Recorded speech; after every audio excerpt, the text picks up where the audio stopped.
This week we got UFC Vegas 78. We got RDA taking on Vincente Luque in the main event, which should be an action-packed, all-Brazilian fight right there. And we're coming off a pretty good fight card. We're coming off a card where we did make some money on that card. We made some money on the Contender Series this week, and we've been doing really well on the Patreon, so I got 8 bets, and I'm actually really confident on quite a few spots, some underdog spots. I feel like this is a pretty solid betting card, so this is a great week to go over to patreon.com/MMA Prediction Guru. Get the bets, get access to all the breakdowns and predictions that I'm going to be doing for Bellator. They got like an 18-fight card for Bellator. They got a couple other promotions this week going on, and obviously the Contender Series is in full swing now. We got PFL coming back next week, so a lot going on outside the UFC that you want to be getting into at patreon.com/MMA Prediction Guru. Definitely go there and help support the channel, win yourself some money, and let's keep it rolling, man. But besides that, hit the like button on this video. Let's try to get to 100 likes, 150 likes, 200 likes. I mean, fuck it, man. Let's try to get as many likes as possible. Would really appreciate everyone listening right now to hit that like button, share the video, put a comment down below, and let's try to get these videos some interaction. Let's try to get them out to more people.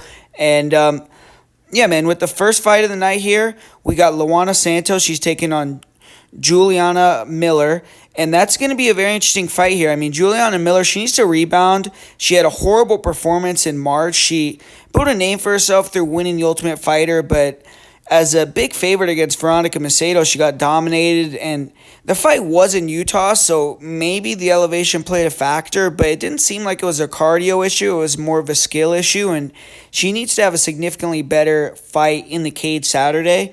Luana Santos, she's making her UFC debut. She was 5-1 on the regional scene. She had all but one of her fights in Brazil, and her one fight that she's had so far in the United States, it was a loss. And she should be ready, though, if you ask me. She's been fighting good opponents. Her one loss was a split decision to an undefeated fighter that I believe is probably UFC level. And Santos is only 23 years old, so she's young and proving. She's going to be hungry. And Luana Santos is the more athletic girl. She's big for the weight class. Juliana Miller is known for that string bean-esque frame, having the height and reach over opponents. In this fight, Miller is actually going to have a 1.5 inch reach disadvantage. She is going to have the height advantage, but that's something that she's usually not used to.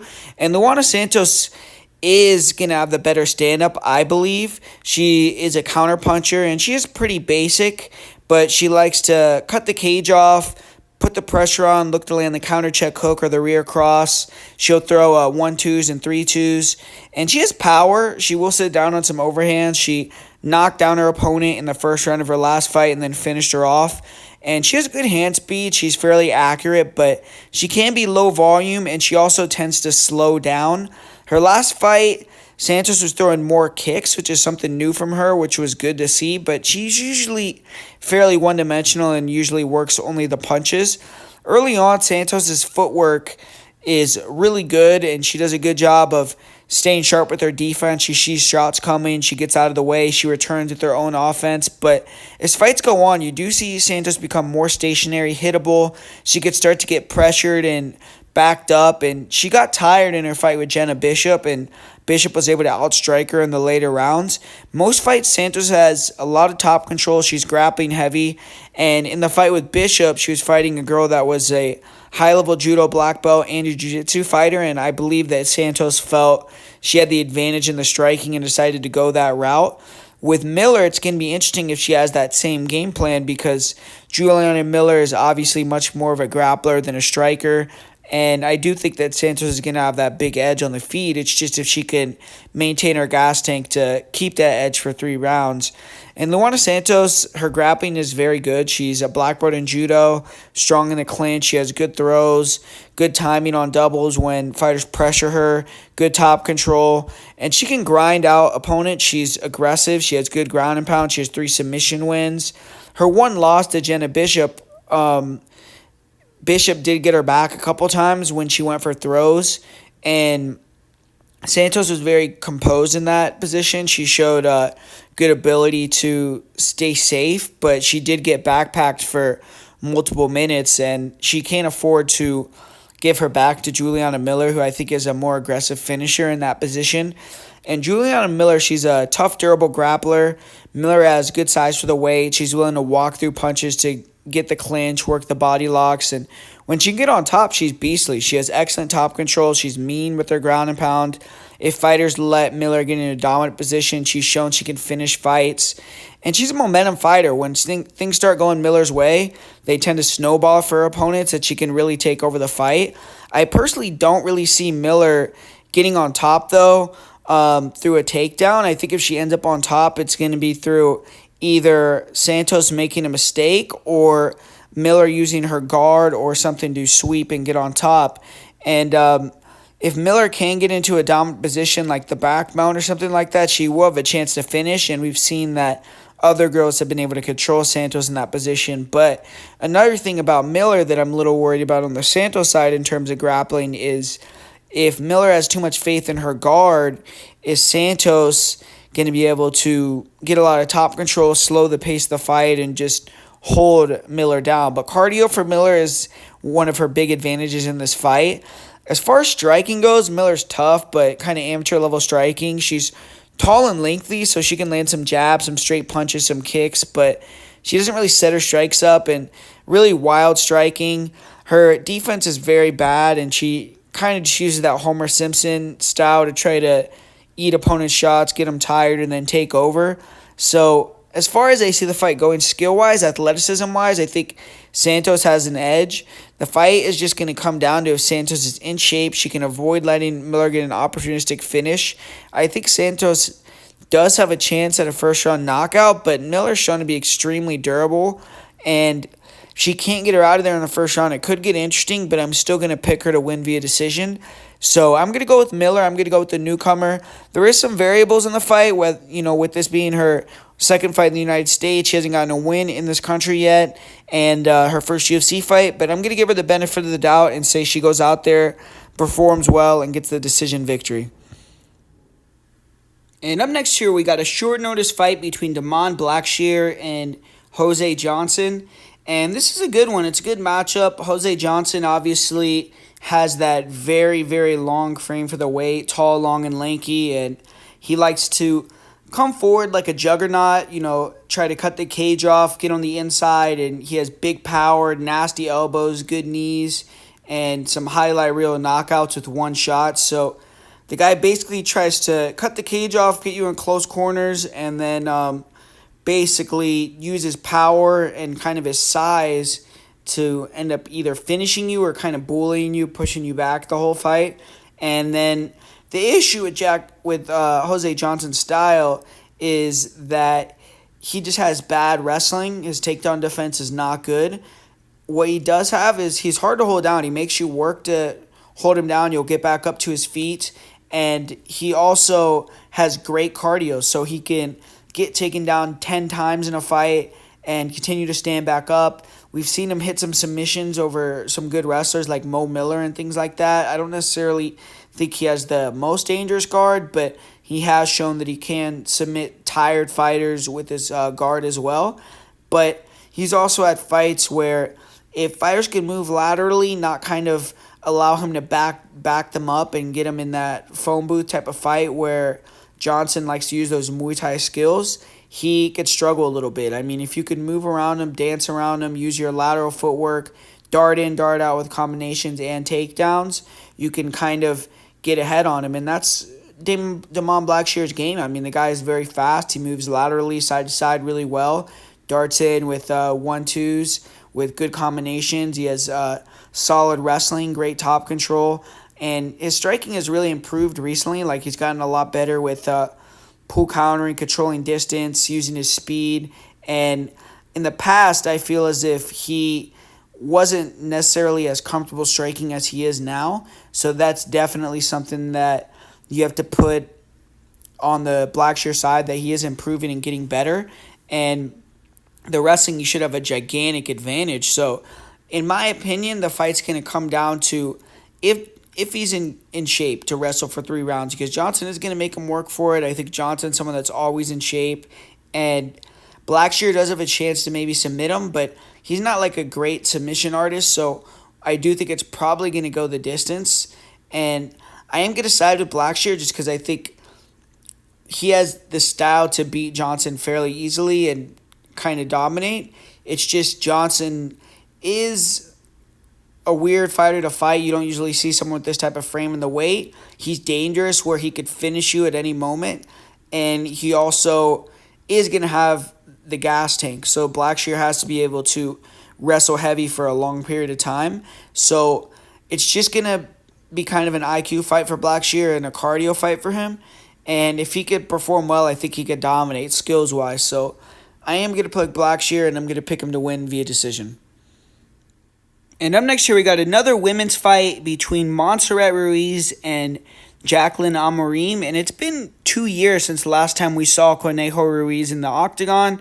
The Mexican fighter, she debuted in 2021 for the UFC and actually got a big upset. She beat Cheyenne Bays by decision, but that fight was very boring. And if you remember Bays at that point, I think Cheyenne Vlismas now was a big prospect for the UFC, and I think they kind of punished Ruiz for beating her in a boring fight. They gave her Amanda Lemos, and predictably, Lemos knocked her out in 35 seconds, and that fight was in July of 2021. Since then, Ruiz has gotten 2 knee surgeries. She cleaned some things out and spent that time away, and now refreshed. She's 30 years old. She still has some time to come back and win some fights if she has gotten her mind and body right. And Jacqueline Amorim, she was exposed a bit in her UFC debut. She had all her fights end quickly with little to no adversity for her before going to the UFC. And then against Sam Hughes in her UFC debut, Amorim got the early takedown. As usual, she took the back. She locked in a deeper naked choke, and it looked like she was going to have an early night again. But unlike other opponents, Hughes survived. After that initial offense from Amorim, she was totally gassed. She spent the rest of the fight running away on the feet, shooting very sloppy, defendable double legs where she was basically just flopping to her back to try to pull guard. And she was trying to attack leg lock submissions off bottom, but didn't have the cardio to get close to finishing them and was just held down, dominated on the ground. Early on in the fight, Amorim is probably going to be a little bit better striker because she's more athletic. She can land that cross. And clearly her grappling and wrestling is very good. It's just if she's going to have the gas tank to not totally gas out after 3 minutes. But Conejo Ruiz, she's a short, compact girl, has a counter-striking style on the feet. She has a good head and arm throw, obviously, and she likes to pressure, wait for fighters to throw, and then counter with the 3-2s. Or she'll try to blitz in, put fighters on the back foot, and then get that clinch and get the takedown. And technically, Ruiz has very bad striking. She's low volume, slow, hittable. Her last fight, she got taken out really early with punches. In this matchup, though, I think it would be smart for Ruiz to pressure, try to counter punch, defend some takedowns early, get Amorim tired, and I think she has a great gas tank, Ruiz. She's much more experienced in longer fights, and her main weapon is that head and arm throw. That's her thing. She's excellent at getting it, and once she gets there, she can control position, and she has good scarf hold submissions. In this fight, it's going to be interesting to see if she wants to try to play on the ground with Amorim in terms of judo throws and all that. I think that it would be smarter to just wait until Amorim gets desperate and shoots bad takedowns so you can get on top, because if you do give your back to Amorim, that is a bad place to be. But honestly, I see this as a 50-50 fight, really, from a betting perspective. I mean, I feel like Conejo here is getting disrespected, and I think the line has come down a lot due to that, and I think it's definitely justifiable, because I think she has the better wrestling, long-term striking. She probably has the better striking and cardio. She has the more grit. Amorim is more skilled. She's younger. She's maybe going to show big improvements in her cardio in 4 months, or maybe it was a UFC debut issue. Maybe she'll catch the early finish and have a good night again. But Ruiz has never been submitted. She's a pro about it with the 10th Planet system, and I personally trust Ruiz not to get submitted or knocked out in like the first 3 to 5 minutes. And due to that, I'm going to pick her to win this one via decision. I'm going to say that she survives that first round, and we see a repeat of the gas tank of Amorim against Hughes. I think Ruiz will be able to get some top control time. I think she'll be able to get the better of a very sloppy, bad striking fight. And I think she'll win 29-28 here. So give me the upset and give me Conejo Ruiz to come in here and get the victory. And up next here, we got a heavyweight fight here with two guys that I really don't think too much of in terms of being high-level fighters, but Josh Parisian taking on Martin Buday. And I do have to say, Josh Parisian has kind of surprised me with his ability to stick around the UFC this long. And people could say, oh, he's been losing more than he's winning and he's not looking good. But I do think that, the guy has really maximized what he has. And I do think that he's improved since joining the UFC. And Martin Buday is kind of a guy on the other end of the spectrum where I feel like he doesn't really maximize his skill set. He's just a big body, and that gets him a lot of wins. So I think Buday, if he could become a little bit more skilled, a little bit better fight IQ, just a little bit of that Josh Parisian heart in him, then he could potentially be a better fighter. But it's just his size and his natural attributes do give him some advantages over Parisian. But I'm not going to spend a lot of time on this fight. I'm actually going to go with the underdog and give the slight lean to Parisian as the pick. I feel like on the feet, if Parisian can kind of use his style, move, throw a lot of volume, he's going to out-volume Buday by a pretty significant margin. I think he's going to be able to be the faster guy by quite a bit as well, and I think he can kind of use a similar game plan that we saw Bresky use on the outside with the striking. And Buday, he likes to try to mix in the wrestling, and that's the kryptonite for Parisian. His wrestling is really bad. But Parisian has gotten better at getting back up to his feet. He has improved his cardio, and he's never stagnant. He's always working. He's a guy that tries super hard in the cage. If you take him down, he's trying to get right back up immediately. He's never given up any positions. And Buday is a guy that I don't necessarily think he's like a high-level wrestler. He's going to try to push Parisian against the fence and hold him there, use his size, and I feel like he's not going to get a lot of offense going. I don't know if he's going to get takedowns and things like that. If he does get takedowns, then maybe it could sway the fight towards him in kind of a close contest, but I'm going to say Parisian wins a decision just by doing more on the feet at range, and I think Buday will have periods of control against the fence, but he will be ineffective with the wrestling and really won't be able to get much damage off there. And I do think Buday probably, conditioning-wise, maybe holds up better, but I feel like Parisian is just going to be able to maybe build up a big enough a lead where he could lose the third round and still get the win. So I'm going to go with Parisian in this one. We saw other guys that have similar styles give Buday issues, and I just don't think Buday is the most skilled guy. So in a fight that I think is like kind of 50-50, I'll pick the underdog and go with Parisian. And up next here, we got a fight that I think it's kind of a difficult fight to break down, honestly. Francis Marshall taking on Isaac Dulgarian. Francis Marshall suffered his first loss in his last fight, and it was a competitive fight, but kind of got outstruck and was struggling with the movement of his opponent. And then in the third round, he finally used his wrestling, which he should have been using the whole fight, and won that round, but lost the striking in the first two.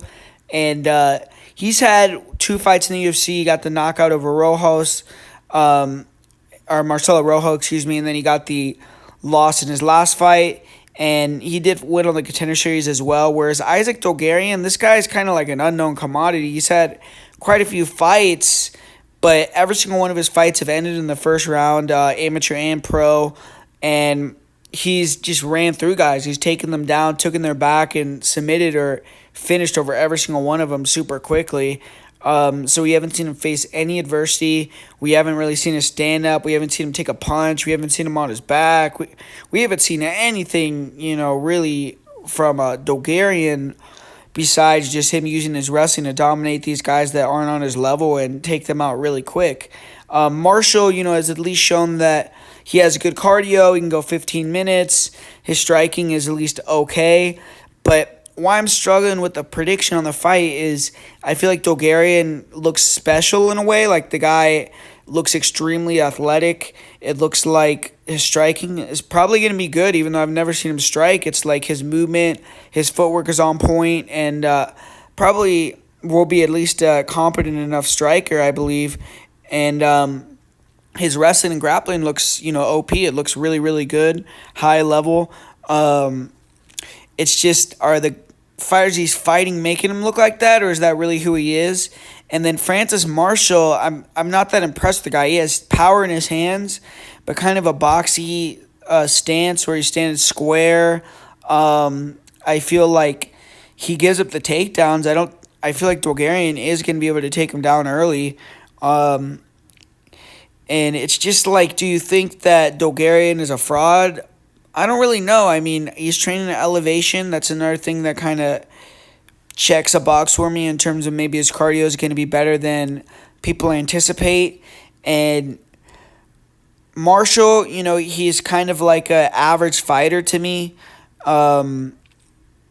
So I'm going to go with Dulgarian in this one. I'm going to actually pick Dulgarian to get the upset. I'm just going to go with the guy that I think could be special over the guy that I think is kind of like an average workman-like fighter.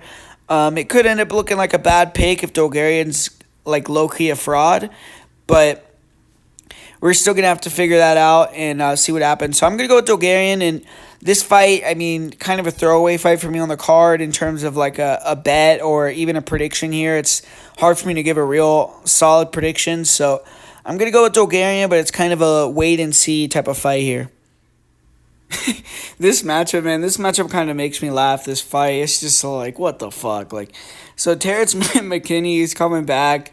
He's coming back really quick, man. He just lost recently and trying to, I guess, get that bad taste out of his mouth, get out of that losing mojo and get the win again. But McKinney's kind of been found out at this point where he's a first round or bust kind of fighter. He's a little bit of a guy that he's the hammer, but when he becomes the nail, he quits real easy. So you never really like to see that in a fighter. And to me, once you get that wrap, it's like an instant no bet type of guy for me, and someone that you really can't trust except for maybe betting the unders on every fight of McKinney's. But he's facing kind of a crash test dummy type of fighter too with Mike Breeden, who is 10-5, but still looking to get his first UFC win. He's 0-2 in the UFC. A guy that's been knocked out twice in less than a minute and 30 seconds, which when you see a guy like McKinney and then you see his opponent's been knocked out twice in less than a minute and 30 seconds, I mean, that definitely should raise alarms for you that McKinney maybe will be able to get this guy out of there early. But we all know the deal, with Terrance McKinney. The guy's a great grappler, a great wrestler, and kind of has fallen in love with the striking. But if you look at his early career, most of his victories, he took guys down, took their back, choked him out. And I think he's going to be at a big grappling advantage over Breeden if he does want to go that route early, go for the takedown, try to get the back and get the finish. But if he can't get the finish on the ground early, that'll be a problem because then he gets real tired and just becomes a sitting duck on their feet and can get finished. But stand up early. McKinney's extremely explosive guy, has nasty 1-2s, kicks, flying knees, very kinetic, gets in chaotic brawls, and it's kind of a kill or be killed type of fight. His defense is his offense.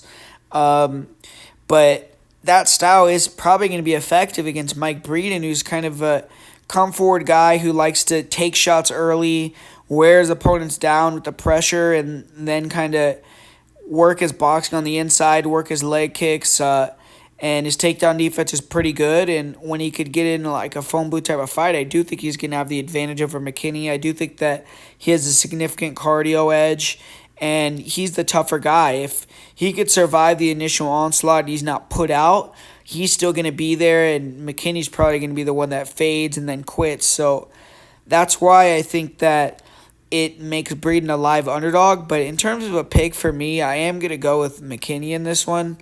I think McKinney's going to be able to get him out of there in the first round, either by knocking him down and submitting him or just knocking him out in general. I feel like Breeden takes too many shots early. McKinney's still, for all his faults, an extremely explosive, dangerous guy in that first round. And I think this is a significant step down in competition. McKinney should have a big speed and power advantage early, and I think he's going to take advantage of that and become the third guy to knock out Mike Breeden really quick. I think looking at the inside 60 seconds could even be a decent bet. And I'm going to go with Terrance McKinney via first-round knockout. And up next here, we got JP Buday. He's making his comeback. He's going to be taking on Marcus McGhee, who just debuted in the UFC on short notice and made a big splash. And JP Buday, he hasn't fought in almost 2 years. And the last time we saw him, he was taking another loss. He got his face broken by Cody Durden, which was some real bad injuries that he suffered in that fight. And, he just hasn't got it together in the UFC.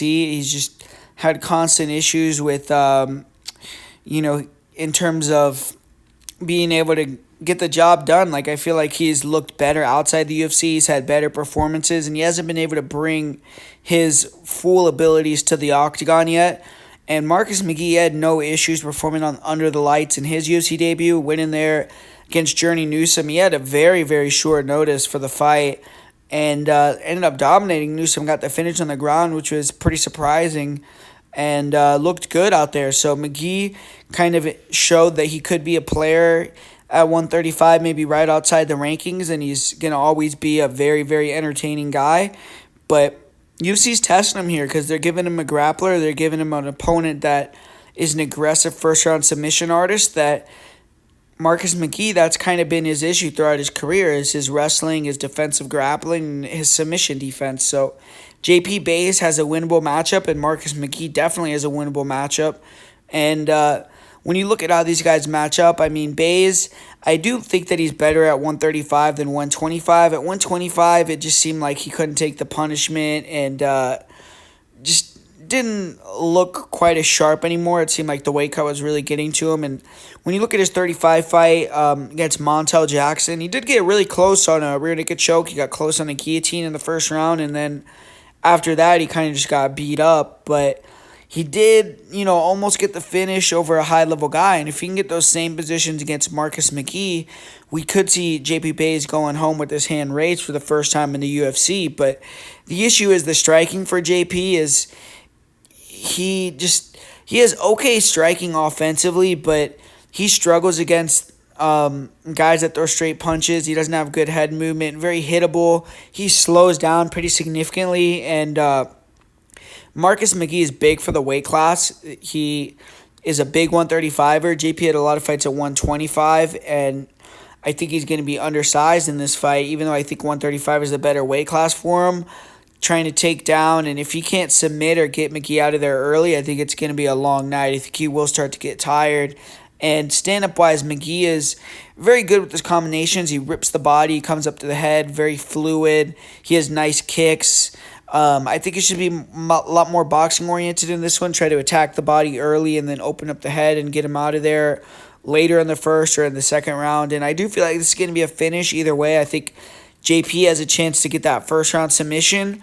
And if Marcus can kind of survive that initial grappling storm from JP, I think that's all JP is really going to have for him. And I think McGhee's going to take over, start to break him down with the striking. And McGhee's a powerful guy and a finisher.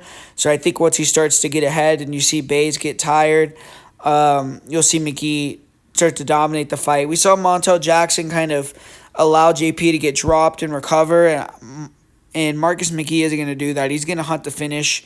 And I think he'll get the finish early in the second round. So I'm going with Marcus McGhee via second round KO TKO. But I do understand why people are taking the shot on JP, just because style-wise, this is the style that McGhee has struggled with. And Buys is live for that first round submission. So if you can bet JP Buys first round submission and then maybe McGhee round 2, round 3, I think that's a good way to go about it here. So I'm going with McGhee, though, via second round knockout. And this next one, we got a middleweight fight between Jamie Pickett and Josh Fremd. And Josh Fremd is a pretty big favorite in this one. Jamie Pickett, he's coming in here off that pretty high-profile loss to Bo Nickel, where he did get a bad rap in that fight, man. I mean, the guy got kneed in the balls and then submitted, and no one really talks about it. But, they gave Bo Nickel that quick victory over him, and he's actually lost 3 fights in a row by finish. So definitely needs to get in the win column if he wants to keep his job. 34 years old, so he's getting a little bit up there. And this is probably the biggest fight of his career here. And he's taking on the 29-year-old Josh Fremd, who is coming off his first UFC victory where he was also in a bad position. He had lost 2 fights in a row and ended up getting that win over SD Dumas. Finished him and saved his UFC career. So now he's trying to get some momentum going, take out Jamie Pickett, and try to move towards the rankings. But when you look at Jamie Pickett is a southpaw. He has an 80-inch reach. He's athletic. He's a little bit of a plotter with his feet, and he does have fast hands. He'll throw some nice long straight punch combinations, but his feet aren't that fast. He does have nice kicks, heavy low kicks, round kicks. He'll throw lead leg side kicks, and he'll switch stances, but he holds his hands low and relies on his reach and his head movement. Fighters can come over the top and touch him, and he's a little bit stiff and awkward at times on the feet, and he's also heavy on his lead leg, but he's durable. He hasn't been finished by strikes very many times in his career, and he is a good wrestler. He has decent timing on his level changes.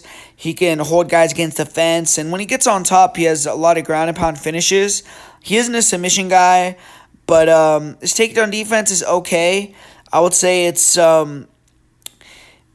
average. I don't think he has the greatest takedown defense, but he can defend some takedowns, and when he does get put on his back, he's not good. That's probably the weakest part of his game, and Fremd is going to want to try to run him through the motions in the grappling and eventually find a submission, because Josh Fremd is more of a grappler.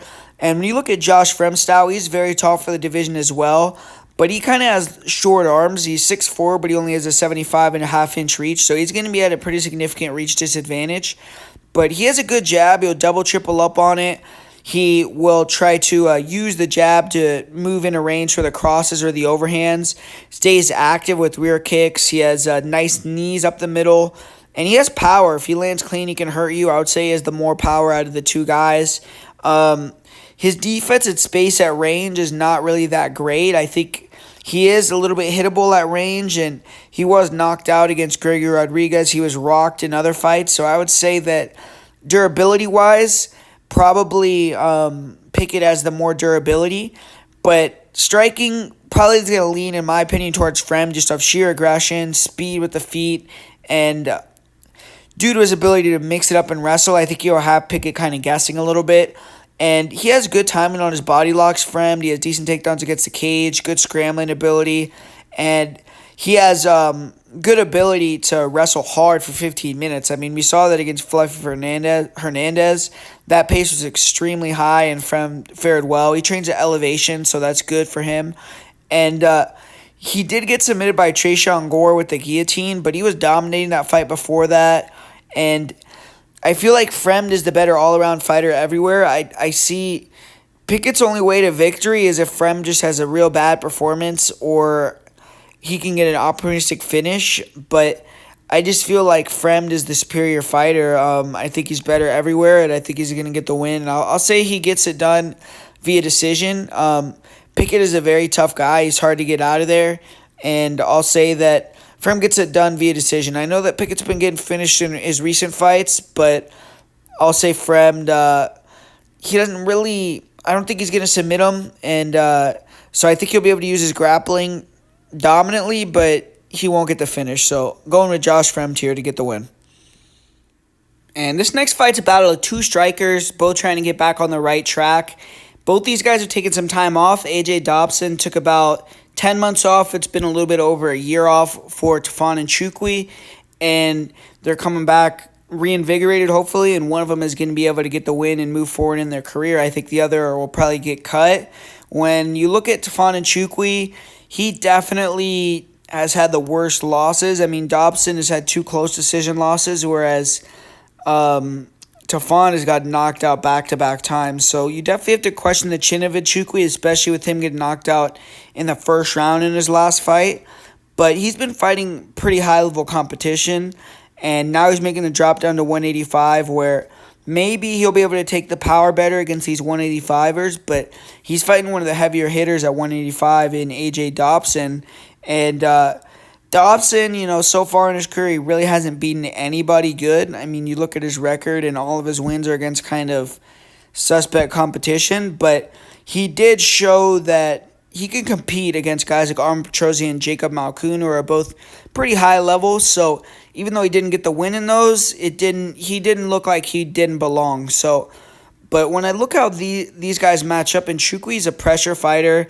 He likes to come forward, kind of counter strike. He will throw some leg kicks, the jab, and then try to counter with a big overhand right cross, or kind of right hook when fighters go first. You also try to throw that check hook. But pretty low volume at times. He likes to attack the body, which I like to see, and his body work is good. But it's just, I don't know if his speed is going to be allowing him to get inside and get in those positions to work the body against Dobson. I think at 205, he's a lot faster, and at 185, I don't really like him as much at this weight class. But he's also extremely strong. He's good in the clinch. He can hold you against the cage, knee you, elbow you. His takedown defense is pretty solid. And I don't think Dobson's really going to be going for takedowns, but his takedown defense is pretty solid for Nchukwi. And he doesn't really have wrestling, but he has great cardio.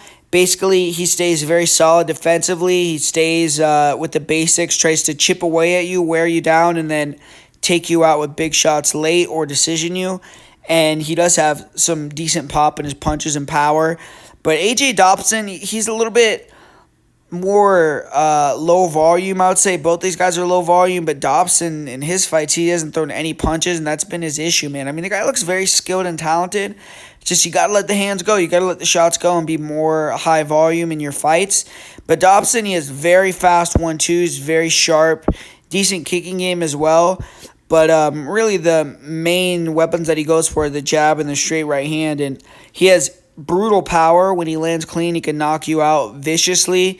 Very fast hand speed. And he likes to stand upright, pressure you, and get right in your face, wait for you to throw so he can try to pull counter. And sometimes that can lead to him kind of getting outworked with kicks and kind of guys just touching him and moving and not allowing him to get set and land those big punches. And Dobson hasn't really had a lot of experience in long fights. All of his fights before going to the UFC were first-round finishes, and now he's been in 2 decisions in a row. And he has showed good cardio, but it's just he needs to figure out how to win minutes more in fights and be able to win decisions. And but this fight, though, I mean, I feel like he has a big speed advantage, and Nchukwi is going to be coming forward. He's going to be giving him what he wants, and I do think he has a huge chance to knock out Nchukwi, and that's kind of what I think is going to happen.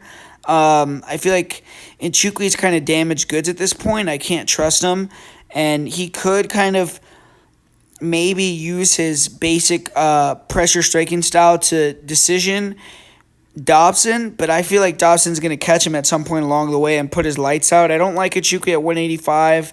And I just feel like Dobson's the more dynamic fighter. He's the guy that I think is going to be a little bit hungrier. And I'm going to go with Dobson. I'm going to say he wins via first or second round KO, TKO. And up next, we got a really fun fight here with Polyana Viana taking on Iasmin Lucindo. And most women's fights, I don't say it's probably going to be a finish. But this one, I feel like there's probably going to be a finish in this fight with Polyana Viana. It's pretty remarkable. I mean, you look at her record, all of her wins are in the first round. I mean, you never see that with female fighters. So this girl is extremely dangerous. She's a beast. I feel like she is coming into her own a little bit more. And she has a tough test in front of her, though, with Iasmin Lucindo, who is a 21-year-old girl but fights like she's a seasoned vet. She had a really good debut where her and Yasmin Hargui went to war, and then her last fight she fought Brogan Walker, which to me was kind of a free win. Brogan Walker looks totally done to me, and she dominated her. And for Polyana, she's won 3 of her last 4 fights. She got a highlight reel knockout over Jinh Frey in like 45 seconds her last fight. And even her loss to Tabitha Ricci, that was more of a fight IQ loss. And that's the main issue with Polyana, is she just can make mental errors, and I feel like that's a big issue with her style overall. But when you look at how these girls match up, you see early on in the fight, I think Iasmin Lucindo has to be very, very cautious. I mean, Polyana striking is pretty nasty, man. I mean, the girl is very, very fast. She's tall, long, and aggressive for the weight. She throws really nice kicks to all parts of the body, and then she could pull counter with her hand. She has very fast hands, and she'll throw in combination, real slick. She has power. And Lucindo sometimes get real wild with her punches and kind of overextend, throw herself out of position, and she can't get in a firefight early with Viana. I think that would be a mistake because Viana is cool, calm, and composed in the fire, and she is someone that's a known finisher. So Lucindo has to be smart. I think she has to kind of be technical with their striking, draw out Viana with feints, and not be afraid to grapple with Viana either, because I think that is also another path to victory. But I think that basically Lucindo has the better striking. She definitely has the better boxing. It's just she can't get wild. She has to stay tight. She has to throw her combination. She has to be on the pressure, and she has to kind of try to take away that kinetic fight and the kind of aura that Viana tries to bring, and make it more like a technical type of fight and try to bully her and make her know that this is going to be Lucindo's night. And Viana, obviously, the majority of her wins are with arm bars off her back from her full guard. So when you take her down, her takedown defense is pretty much non-existent. But you have to be ready for her to throw up a lot of submissions and throw up submissions really quickly. So you have to be on point with your submission defense. Always have to be very alert. And Lucindo has good grappling. She could take girls down, hold them down. She can mix it up and use her striking, set up the takedowns, hold you in the clinch. She's good everywhere. So it's just going to be... early on, Lucindo can't brawl with Viana on the feet, and then if she can avoid the submission, I just think she has the better all-around game. And in terms of cardio and fight IQ, Lucindo has the edge there. I feel like Polyana Viana, she is willing to flop to her back and stay on her back, waste a lot of time, lose in the judges' eyes. And if she doesn't get that finish, she just doesn't really know how to win minutes. And I feel like Lucindo is a lot better minute winner.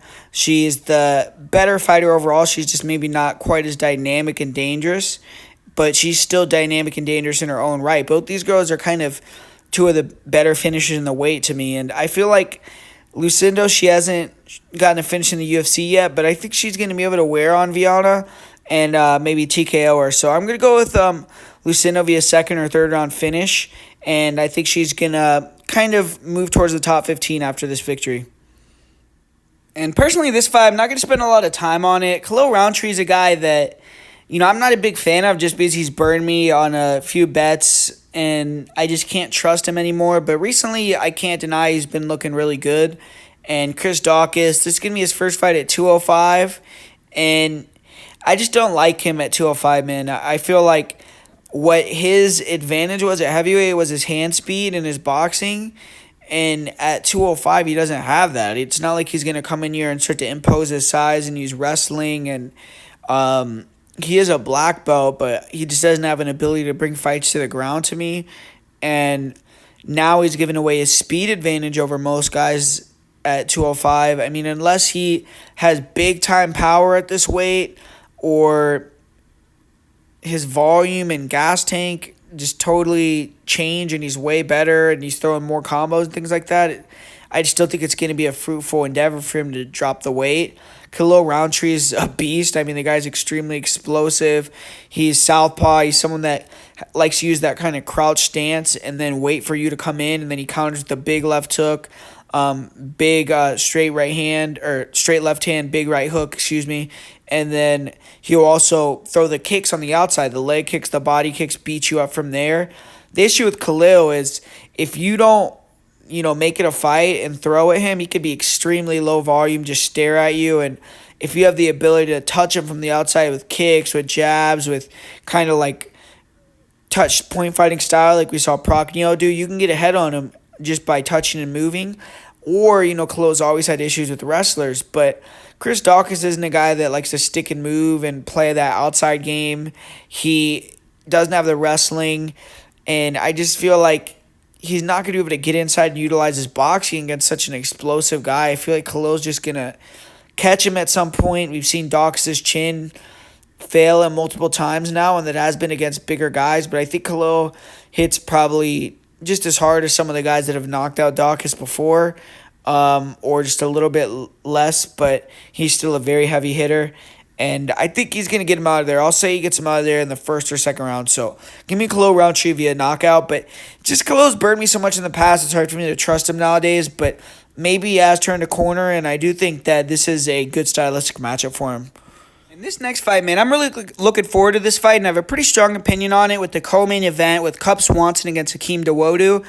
And the living legend, Cub Swanson, he's making his 24th UFC walk on Saturday night. This time it's going to be back up at featherweight, and he decided to drop down to 135 in his last fight. I feel like that wasn't a great decision with his age and mileage, and Jonathan Martinez really roughed Cub up. He finished him with leg kicks in round 2. And Cub's taken about 10 months off since then, and I'm glad he decided to come back at 145. And for years at this point, Swanson has been the guy you have to beat to get in the top 10, top 15. Back when Swanson first joined the UFC, he picked up some huge wins over guys like Charles do Bronx Oliveira, Jeremy Stevens, Dustin Poirier, but fell short of getting the title shot, and he lost 4 in a row from 2017 to 2019. Looked like he was on his way out, but kind of settled into this gatekeeper war role, and he was able to get upsets over Kron Gracie, got an upset over Daniel Pineda, beat Darren Elkins, and he's had a couple losses as well, but they've been against top 10 guys, where he lost to Jonathan Martinez, lost to Giga Chikadze, and Hakeem Dawodu is a fighter who's still questionable, so Cub is a great tester for Dawodu.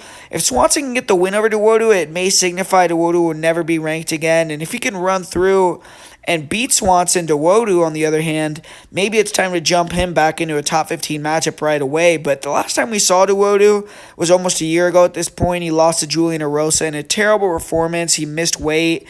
The whole week was just bad for him, and he definitely needs to make weight for this fight and beat Cub Swanson to guarantee his job here. And Cub Swanson is a guy that's a winnable fight for people, especially with his age and mileage, but still a guy you have to respect and be on point to defeat. And I actually have a pretty strong opinion on this fight, and I feel like a lot of people are not going to be leaning towards the way that I'm leaning. But when I look at this fight, I mean, you look at Hakeem Dawodu, he's a very good Muay Thai striker.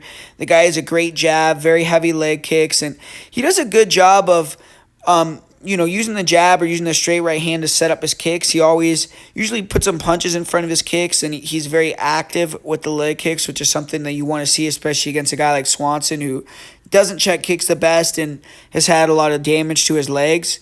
And Dawodu also has a very stinging jab, which does help him out a lot, like I was saying. And he also uses athleticism to pull counter. He'll rip the body with straight shots. He'll rip you with up top into the head with 1-2s. But he really doesn't have great boxing to me, and he's not a powerful guy. He doesn't have any knockdowns in the UFC. He only has, I believe, 5 or 6 knockouts in his career. And when you look at, I believe he has 1 knockdown against that Yoshinari Hori guy, but that's it. He has 1 knockdown in the UFC. And when you look at, I feel like Dawodu's chin is very questionable, man. I think he has a durability issue. I think he has wrestling problems too. Like, takedown defense isn't good. He gives his back when he gets taken down. And I think he likes a real pretty fight. When he can keep it a technical fight, he can get the win and look really good. But if you could touch him on that chin, man, you could make him do the chicken dance or take him out of there. And if you make it a more wild fight, boxing fight, more in the pocket fight, Hakeem kind of breaks down. I don't think he likes being in a kinetic type of fight. And Cub Swanson, to me, is the much more dynamic striker. He just has to be on point in the fight. He can't let Dawodu get ahead early with the leg kicks and kind of nullify him. But I think that if Swanson can use his boxing, man, get on the inside, he's going to be a lot faster. He's going to be more powerful, more explosive. He's going to be able to close the distance from point A to point B faster, put combinations together. And Cub still cracks, man. I feel like Cub lands a lot of clean single shots, and a lot of times it's not enough to hurt or put opponents out. But Dawodu's chin is suspect, man. I feel like it is going to be enough to hurt Dawodu and potentially knock him out. And I think that Cub can even rely on the wrestling too, man. I think that people underrate his grappling, his wrestling. I think that he could take down Dawodu in this fight if he really has to, get his back, control him against the fence, and beat him that way too. So I just feel like he has multiple paths to victory, and Dawodu could potentially just beat him in a technical striking fight, but I don't see that happening, man. I'm pretty confident, actually, that Swanson's going to knock him out, and I've been good predicting Swanson fights, man, on my channel, so I feel good about this one. I think Swanson is going to expose Dawodu and show that his chin is just not here. It's not there, and I think he's going to knock him out in the first round, so I'm going to Cub Swanson to be a first-round knockout. And in the main event, we got an awesome fight, man. We got Brazil on Brazil crime going down to Vincente Luque taking on RDA. And both these guys, they're all action fighters. They're warriors. They go out there and put it down every time. And I'm a big fan of both these guys. RDA has been one of my favorite fighters for a long time, even before I started doing breakdown and predictions videos. And guy that, I've been betting for a long time too. And he's came through for me a lot of occasions. So I do have a slight bias towards RDA. But this fight, man, it's going to be interesting. I mean, Vincente Luque hasn't fought in quite a while. He wasn't cleared to fight because he had a lot of kind of scary issues after the Jeff Neal fight. He had some brain bleeding issues and concussion-like symptoms, and we know the type of fighter that Luque is, the damage that he's taken. So that's a little bit scary, and hopefully he's, ready to go. He could take a shot. He's not going to get knocked out off one punch and potentially, create more harm for himself. But the fact that his coaches, his family, the UFC, everyone is allowing him to get back in there, I think he's going to be looking like the old Luque again and hopefully refreshed off the layoff, and he'll come back good. So that's what I'm going to bank my prediction off of. In RDA, he moved to 170 in his last fight. He fought Bryan Barberena in his return fight to 170 after he was trying to go back to 155 and go on a title run and lost to Fiziev. And I've heard him say now that he's just trying to have fun fights, which that kind of leads me to question his motivation and how hungry he is. But he did dominate Barberena, who isn't on his level, and he submitted him in the second round with a rear naked choke. But this is a much more difficult fight, obviously, with Vincente Luque. And, one thing that RDA does have, or I guess two things that he does have that Vincente Luque struggles with historically, is he's a southpaw. And if you look at Luque, the guy does not see right hooks coming from southpaws or straight left hands. He gets hit like right on the button every time. It's pretty crazy. But, that's an advantage for RDA. And then the wrestling and the grappling, you should have a big advantage there. But one thing about RDA is the guy is a come-forward fighter. He's someone that gets in your face. He doesn't back up. If you watch all his fights, he's controlling the center of that octagon, and he's trying to bully you. And when you back him up, or a fighter can back him up, he's going to have a rough night. And that's not the type of style you want to have to beat a Vincente Luque, man. To beat Vincente Luque, you want to have a style like the ones we saw from Bilal, where you're moving around on the outside, using that louder movement, then pulling him into takedowns, taking him down, controlling him on top. Or if you could really use your power like Jeff Neal and move around and then touch him with big shots and get him hurt where he gets dropped and finished, or his volume and his pressure are not as impactful because he's so damaged. But I just don't see, unless RDA can land a big head kick or something, which is possible because he does have a nice left high kick. I don't know if his hands are going to be enough to really hurt Luque and really make him want to back up. I think he's going to be the smaller guy, and he's not necessarily the type of fighter, RDA, that gets takedowns on guys that are pressuring forward on him. It's going to be, he's going to have to time some takedowns early, and I think he could maybe get a few doubles, but it's not his game to get takedowns that way. He wants to get takedowns through pressuring you, getting you to think about the strength from him, and then when you go, he level changes and takes you down. And if he tries to get in these firefights in the pocket with Luque to open up the takedown attempts, I just don't know if that's going to end well for him. I think Luque is the bigger guy with more firepower. He's faster at this stage in his career. RDA is getting more hittable, and obviously his defense is on another level in comparison to Luque. He's way more defensively responsible. I just don't know if he has the power to ding Luque up enough to get that respect. And I feel like 5 rounds, Luque is going to be walking him down, and RDA may be able to use his wrestling and grappling early. I just don't think he's going to finish Luque. I don't think he's going to do much significant damage, and I think that Luque is eventually going to start to defend more and more of the takedowns. You're not going to see RDA get tired and wilt because that's not what he does, but I just think Luque is going to put more and more damage on him, and RDA's wrestling is going to be kind of ineffective. I think his striking is going to be less and less effective too as he starts to take damage and kind of go into a more defensive shell because he's getting hit so much. And I do feel like Luque is going to get him out of there. I think Luque will get him out of there in the 4th or the 5th, maybe the 3rd. And it could be a decision too. I mean, RDA has not been taken out by very many fighters, but I just feel like Luque, with the pressure, the leg kicks of Luque, And I think eventually he's going to start to will RDA a little bit with the damage that he puts on RDA. And I think RDA is a proud guy, man, that likes to stick in the pocket. He's not going to back up and, give in. And I think that unless his wrestling is just so much on another level to Luque is that he can hold him down for 5 straight rounds or a large majority of the fight, I just think that Luque is going to start to get to him and get the better of it eventually. So I am leaning towards the Luque side. Obviously, all those issues with the brain bleeding and all that, it kind of makes it a little bit of a more interesting proposition that he's going to win and makes RDA definitely more viable. But I'm still going to go with Luque here, and I'll say he wins via 4th round KO TKO. But there you have it, guys. It's a full card breakdown predictions video for UFC Vegas 78. Hopefully you guys enjoyed it. Hopefully you guys learned something from this breakdown. As far as my play of the week and my most confident pick goes, for my most confident pick, I'll say it's Josh Fremd. And for the play of the week, I'll go with Josh Fremd and Blackshear. So thanks for watching this video. I really appreciate everyone that watches it. Like I said at the beginning of the video, I'm actually pretty confident on quite a few bets that I have on this fight card. I got 8 bets. So go to patreon.com/MMAPredictionGuru, get access to that, make some money, man. We've been really killing it recently on the bets. So everyone that comes over, I expect you guys to like the product. And there's going to be Bellator this week. There's going to be like 17 or 18 fights. So that's going to be broken down over there as well. Couple other promotions. ACA is doing a show. EFC, maybe I'll get to those if I have time. And I'm going to have quite a few bets, man, this week. And I'm going to be looking to make some money for you guys, for myself. If you like the channel, go support it at patreon.com/MMAPredictionGuru. Hit the like button on this video. Let's try to get 250 likes, 500 likes, 1,000 likes. I mean, everyone that's listening to my voice right now, hit the like button. It's free. It's easy. Just touch it.